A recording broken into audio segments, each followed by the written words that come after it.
Esse mês nós temos abordado esse tema, famílias de carne e osso. Esse que é um tema muito sensível, para a gente tratar nos púlpitos. Especialmente porque ao longo dos anos, principalmente ali nos anos 90, nos comerciais de margarina, foi nos vendida a ideia de que famílias precisam ser perfeitas demais, Um padrão de família muito idealizado, mesa farta, sorrisos no café da manhã, abraços calorosos, filhos obedientes, pais sempre pacientes. Um modelo muito bonito, mas é assim a sua família? Um modelo quase impossível de alcançar, Claro, é muito fácil a gente se alegrar com a nossa família, passar a imagem de uma família perfeita no dia das mães, no dia dos pais, nos aniversários, quando nasce um filho. Mas no dia a dia, cá entre nós, há sempre algo que nós gostaríamos de mudar na nossa família. Seja na família nuclear, pai, mãe, filhos, marido, esposa, ou na família mais ampla, consanguínea. E se alguém te vendeu a ideia de que ele vive um casamento perfeito, numa família sem defeitos, saiba de uma coisa: ou essa pessoa está escondendo alguma coisa, ou está exagerando, ou simplesmente se esqueceu do que vive em casa. E tem mais um ponto: talvez ele só quer que você sinta inveja de uma coisa que não é real. E não pensem, meus irmãos, que a Bíblia nos esconde essa dura realidade das famílias. Na verdade, desde o início do livro de Gênesis, a Escritura trata a família com uma honestidade quase que brutal. A Bíblia vai nos revelar uma grande tensão existente dentro dos nossos lares. Sim, a família é um projeto maravilhoso de Deus. Mas ela também é uma instituição marcada pelo pecado humano. E por isso, meus irmãos, se não fosse a intervenção divina, a família seria uma instituição fadada ao fracasso. Basta você se lembrar. A primeira coisa que fazem quando comem do fruto proibido, o que é? Adão e Eva começam a se acusar. Um pouco depois, Caim mata o seu próprio irmão, Abel. Lameque, descendente de Caim, trata com brutalidade as suas esposas. Família de Noé, mesmo tendo sido escolhidos para dar um reset na humanidade, após o dilúvio, Cã, o seu filho, faz algo tão abominável contra o próprio pai, que a Bíblia nem deixa muito claro o que é que ele fez. Não entra em detalhes. Abraão coloca Sara em situações de risco pelo menos 2 vezes, permitindo que ela quase fosse violentada. E olha que isso são os primeiros, 16 capítulos da Bíblia. Por que é que as Escrituras nos mostram tudo isso? Como eu disse, meus irmãos, a Bíblia não romantiza a família. Ela mostra que, embora a família tenha sido criada por Deus, ela é formada por pecadores e por isso está sempre exposta a falhas, a dores, a rupturas, a frustrações. Mas é justamente aí que entra a graça de Deus. É justamente aí que entra a esperança. Porque a mesma Bíblia que denuncia o pecado dentro das nossas famílias, também revela como Deus pode agir poderosamente dentro delas. Deus, em sua misericórdia, não trabalha apenas em famílias perfeitas, até porque elas não existem, mas Ele trabalha em famílias, em pessoas reais, em histórias quebradas, em lares rachados, em famílias de carne e osso. Ele não veio tornar as nossas famílias perfeitas, mas derramar a sua graça perfeita em meio às nossas imperfeições. E hoje eu quero mostrar e refletir com vocês como essa graça se manifestou na vida de uma mulher rejeitada, mandada embora da sua casa e que passou a criar o seu filho sozinha num deserto. Eu quero falar com você sobre Agar e Ismael, uma nova família não tão nuclear assim, que quando tudo parecia perdido, experimentou o cuidado, a provisão e o amor de Deus. Vamos ler Gênesis capítulo 21, versículos 8 a 21. Se você tiver uma Bíblia, abra, nós vamos voltar aos versículos algumas vezes, mas o texto vai estar para você projetado aqui na tela também. Gênesis capítulo 21, de 8 a 21, e que o Senhor nos abençoe na leitura e meditação da sua palavra. Amém? A palavra do Senhor nos diz: Isaque cresceu e foi desmamado. Nesse dia em que o menino foi desmamado, deu a Abraão um grande banquete. Vendo Sara que o filho de Agar, a egípcia, o qual ela dera à luz a Abraão, caçoava de Isaque, disse a Abraão: rejeita essa escrava e seu filho, porque o filho dessa escrava não será herdeiro com Isaque, meu filho. Pareceu isso muito penoso aos olhos de Abraão, por causa de seu filho. Disse, porém, Deus a Abraão: não te pareça isso mal por causa do moço e por causa da tua serva. Atende a Sara em tudo que ela te disser, porque por Isaque será chamada a tua descendência. Mas também do filho da serva farei uma grande nação, por ser ele teu descendente. Levantou-se, pois, Abraão de madrugada, tomou pão e um odre de água, pô-los às costas de Agar, deu-lhe o menino e a despediu. Ela saiu, andando errante pelo deserto de Berseba. Tendo-se acabado a água do odre, colocou ela o menino debaixo de um dos arbustos e, afastando-se, foi sentar-se defronte, à distância de um tiro de arco, porque dizia: assim não verei morrer o menino. E sentando-se em frente dele, levantou a voz e chorou. Deus, porém, ouviu a voz do menino. E o anjo de Deus chamou do céu a Agar e lhe disse: que tens, Agar? Não temas, porque Deus ouviu a voz do menino daí onde está. Ergue-te, levanta o rapaz, segura-o pela mão, porque eu farei dele um grande povo. Abrindo-lhe Deus os olhos, viu ela um poço de água, e indo a ele, encheu de água o odre e deu de beber ao rapaz. Deus estava com um rapaz que cresceu, habitou no deserto e se tornou flecheiro. Habitou no deserto de Parã, e sua mãe o casou com uma mulher da terra do Egito. Para nós entendermos o que está acontecendo aqui em Gênesis 21, a gente precisa voltar um pouquinho na história de Abraão. Deus havia prometido a ele e a sua esposa Sara que eles teriam um filho, mesmo eles sendo já bastante velhos. Só que o tempo foi passando e nada desse filho vir. Então Sara teve uma ideia. Já que ela não conseguia engravidar, ela ofereceu a sua serva egípcia, chamada Agar, para que ela tivesse um filho com Abraão. Esse era um costume daquela época, mas a Bíblia nos mostra que não fazia parte da vontade de Deus. Digamos que era uma espécie de jeitinho que ela tentou dar, digamos assim, para arranjar em ter o filho. Abraão aceitou aquela proposta, Agar engravidou e nasceu então Ismael. Só que depois do nascimento de Ismael, a relação entre Sara e Agar ficou péssima. Agar passou a se sentir superior por ter conseguido dar um filho a Abraão, e Sara começou a ter muitos ciúmes, sentir raiva, começaram as brigas dentro daquela casa. Agar inclusive chegou a fugir para o deserto, mas Deus a encontrou e prometeu que cuidaria dela e de Ismael. Ela voltou para casa e por muitos anos Ismael foi o único filho de Abraão. Até que alguns anos depois, quando parecia já impossível, Abraão tinha por volta dos 100 anos, Deus cumpriu a sua promessa.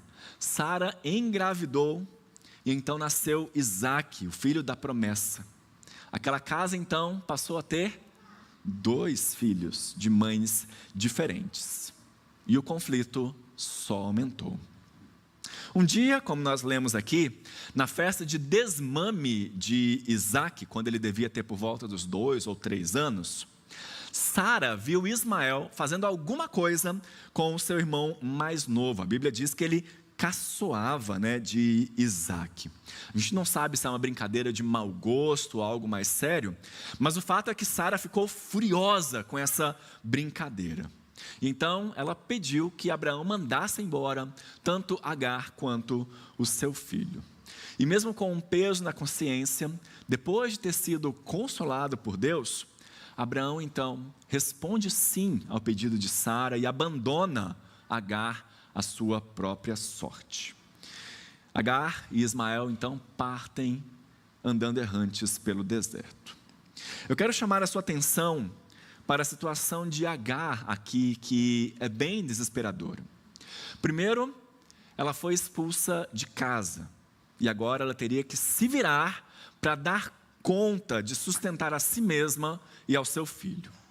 O que eles tinham ali era alguns pães e um odre de água. Um odre tinha mais ou menos 15 litros de água. Então pensa aí, será que 15 litros de água era o suficiente para uma mãe e o seu filho? Ismael tinha aqui por volta dos 16 anos.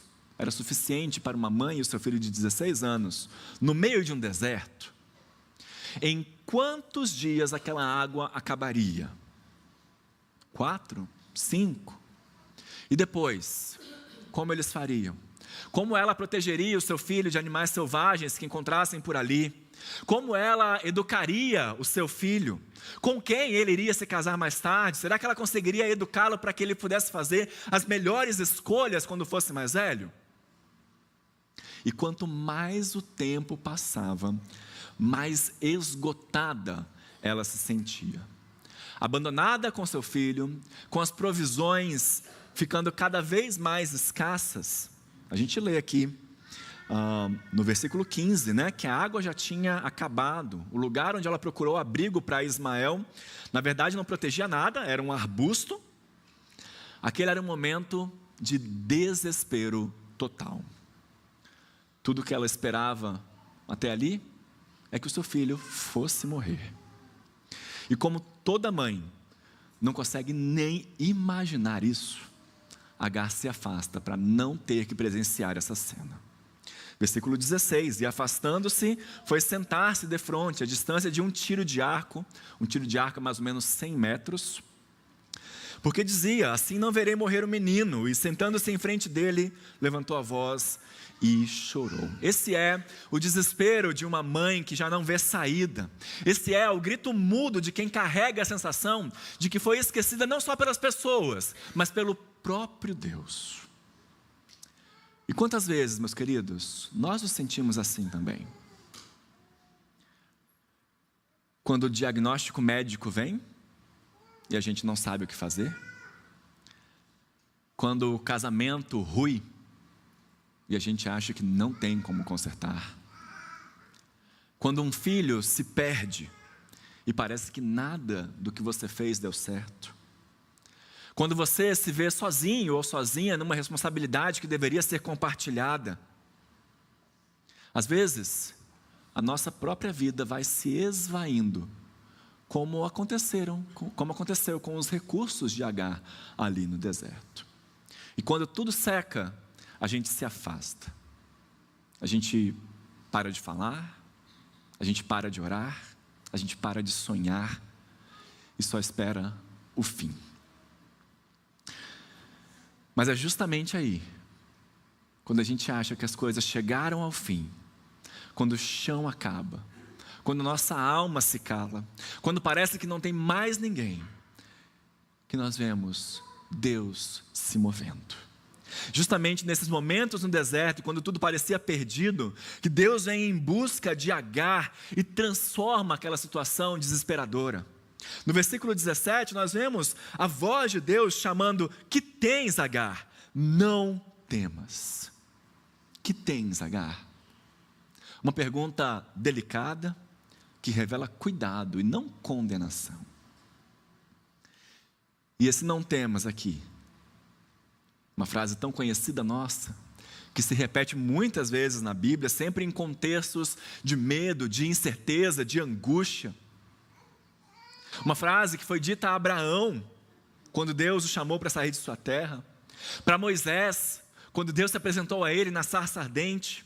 Para Josué, quando estava prestes a entrar na terra prometida, para o povo exilado, quando eles esperavam a restauração. Aliás, eu já citei isso aqui, mas sempre vale a pena reforçar. Não sei se você já ouviu, mas algumas pessoas dizem que a frase não temas aparece 365 vezes na Bíblia, uma para cada dia do ano. Já ouviu dizer isso? Então esquece, é mentira. Tá? Lamento te frustrar, isso não é verdade. Embora seja uma frase carregada de significado, né, ela aparece cerca de 250 vezes na Bíblia, em vários contextos, em alguns que nem podem ser aplicados a nós. Ela continua sendo uma frase importante, nós somos chamados a confiar no Senhor todos os dias, mas ela não aparece 365 vezes. Mas mais importante do que saber quantas vezes ela aparece, meus irmãos, é ter uma certeza. Sempre que Deus diz, não temas, Ele está ali acalmando corações, oferecendo segurança e nos dizendo, eu estou contigo. No meio do deserto, então, Deus começa a tratar o coração de Agar. Ele vem ao seu encontro e se manifesta de maneira graciosa. É nesse lugar de seca, de luta, de medo, que Agar experimenta a promessa, a provisão e a presença viva de Deus. Uma coisa importante da gente lembrar é que essa não é a primeira vez que Deus vem ao encontro de Agar num deserto.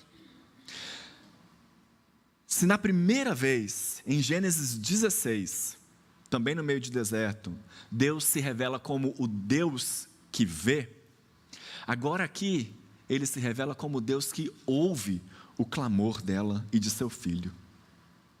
Por falar no filho dela, você já notou que Ismael nunca é chamado pelo nome nesse texto? Releia aí, é sempre o menino, o rapaz, o moço, nunca é Ismael. Mas há aqui, justamente quando o anjo diz que Deus ouviu a voz do menino, existe um jogo de palavras, porque Ismael significa exatamente Deus ouve. Então, existe aqui, meus irmãos, uma continuidade que nos mostra a fidelidade de Deus em diferentes momentos da vida, em meio às dificuldades. E essa progressão é fundamental para nós entendermos o próximo passo, o próximo capítulo da história aqui, que é quando Abraão sobe e vai sacrificar Isaac, e Deus se revela como o Deus que provê. É uma trilogia então. O Deus que vê, percebe a nossa dor. O Deus que ouve, que escuta o nosso clamor. E o Deus que provê, que sustenta a nossa vida. Isso nos convida a confiar nesse Deus que não nos abandona, que está presente mesmo nos nossos desertos. Vamos ver então como Deus restaura a vida de Agar e de Ismael. Ele não só promete que eles vão sobreviver, mas Ele age também para restaurar a vida deles de forma concreta e cheia de esperança. Versículo 19, Deus abre os olhos de Agar, ela vê um poço ali no meio do deserto, uma provisão inesperada que traz vida onde tudo parecia que era morte. E isso vai nos mostrar que a graça de Deus, ela não vem apenas através de uma palavra de consolo, mas ela é uma ação poderosa que traz sustento e esperança, mesmo nos momentos mais difíceis. Aquele não temas dito por Deus não é uma frase vazia. Este é um Deus que oferece água no meio do deserto, que oferece alimento para a alma e para o corpo. Além disso, Deus também cuida do futuro de Ismael. O texto revela que ele cresceu, se tornou um arqueiro habilidoso e foi pai realmente de uma grande nação. Esse detalhe é muito importante porque confirma que Deus está cumprindo a promessa que Ele havia feito a Agar e a Ismael e a Abraão nos capítulos anteriores aqui. Mesmo que Ismael não fosse o filho da promessa, propriamente dito, né? Mesmo que ele não fosse o filho principal, Deus não o esqueceu. Ele faz dele o começo de um povo numeroso e importante. Deus mostra que a sua fidelidade vai além do que nós podemos imaginar. Ele abre novos caminhos, Ele restaura as nossas vidas, mesmo quando as circunstâncias parecem frustrar os planos originais. Então, a história de Agar e de Ismael nos lembra que Deus cuida dos rejeitados, dos excluídos, dos que são esquecidos pelo mundo, e que mesmo nesse lugar, Deus está trabalhando, está cumprindo suas promessas e restaurando vidas. Por mais desértica que possa parecer a nossa situação, nós podemos confiar que Deus pode transformar o abandono em provisão, o desespero em esperança e a exclusão em bênção. Eu quero trazer para nós 3 aplicações desse texto para a nossa vida. Em primeiro lugar, eu quero chamar a atenção para um ponto muito importante que a Bíblia deixa claro e que nós muitas vezes esquecemos no nosso dia a dia. Quando nós falamos de família, automaticamente nós pensamos naquele modelo que a gente chama de modelo família tradicional, o pai, a mãe e o filho, o casal com os filhos, a família nuclear. Mas como eu já disse aqui, meus irmãos, a Bíblia nos mostra que a família vem em muitas formas diferentes. Nós temos na Bíblia mulheres que criaram seus filhos sozinhas, pais que deixaram seu legado para as filhas, filhos órfãos que foram adotados, avós que assumiram a responsabilidade de criar os seus netos. Em nenhum momento a Bíblia esconde que as famílias podem ter configurações diferentes. E mesmo assim, todas essas famílias são alvo da graça divina. A graça de Deus tem o poder para refazer histórias que nasceram da dor, do abandono e da rejeição. Então a minha primeira aplicação é para você que talvez não tenha a família que tanto sonhou um dia. Talvez você seja uma mãe solteira, lutando todos os dias para criar os seus filhos. Um pai divorciado que enfrenta muitas dificuldades para trazer seus filhos à igreja. Uma avó que batalhou e está batalhando para criar os seus netos. Talvez você seja uma esposa cujo marido não crente traz desafios para a sua caminhada de fé. Ou ainda, um casal que há tanto tempo tem esperado pela chegada de um filho, mas ainda não o teve.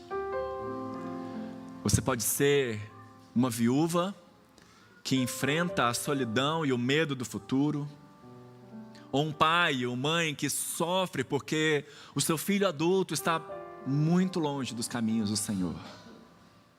Ou qualquer outra configuração que foge a esse modelo que a gente chama de família tradicional. Saiba de uma coisa importante, meu querido, minha querida. Você pode não ter a família que você tanto desejou, mas a graça de Deus não deixa de te alcançar. A graça de Deus não deixa de te alcançar. As misericórdias do Senhor se renovam a cada manhã sobre você e sobre a sua família também. Deus é fiel para continuar vendo, ouvindo e provendo para você e para a sua família do jeito que ela for. Essa é uma das certezas que Deus nos dá hoje através da vida de Agar e de Ismael. A graça perfeita de Deus alcança famílias imperfeitas, famílias reais, com todas as suas dificuldades e dores. Em segundo lugar, confie em Deus em meio aos desertos da vida.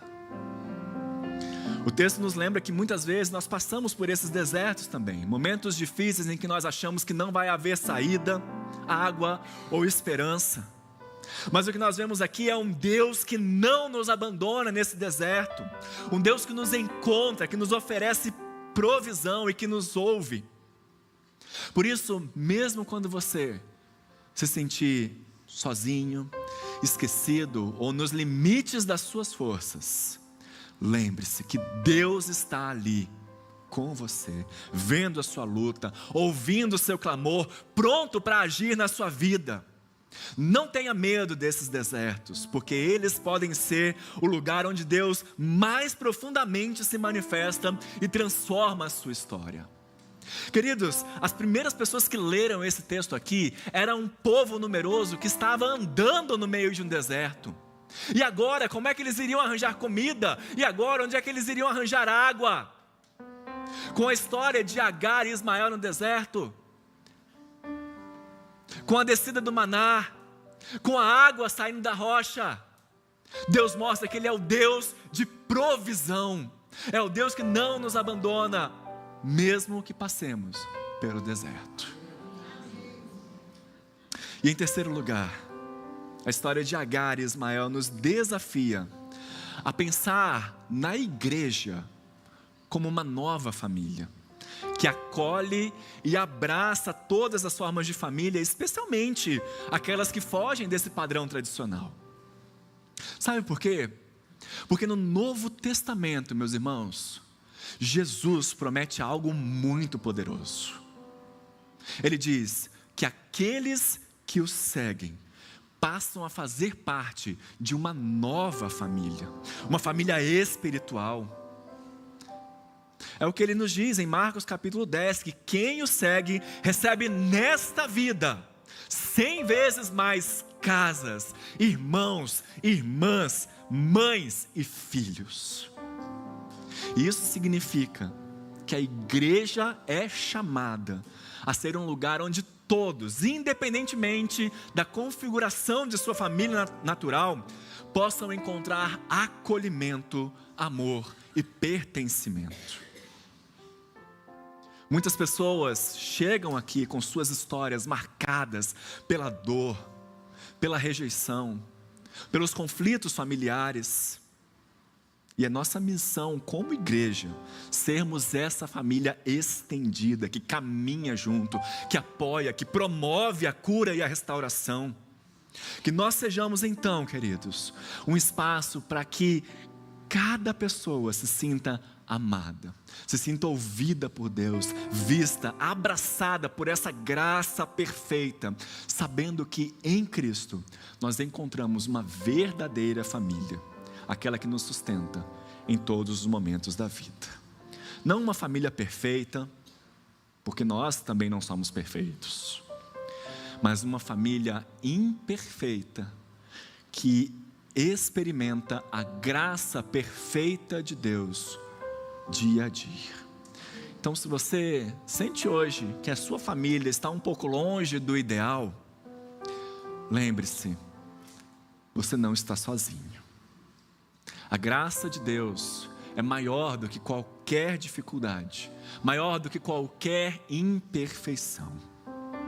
Que essa certeza renove a sua força, renove a sua fé, para que você siga caminhando, sabendo que em Cristo você tem uma nova família, uma família que te ama, que te sustenta e que caminha contigo. Amém?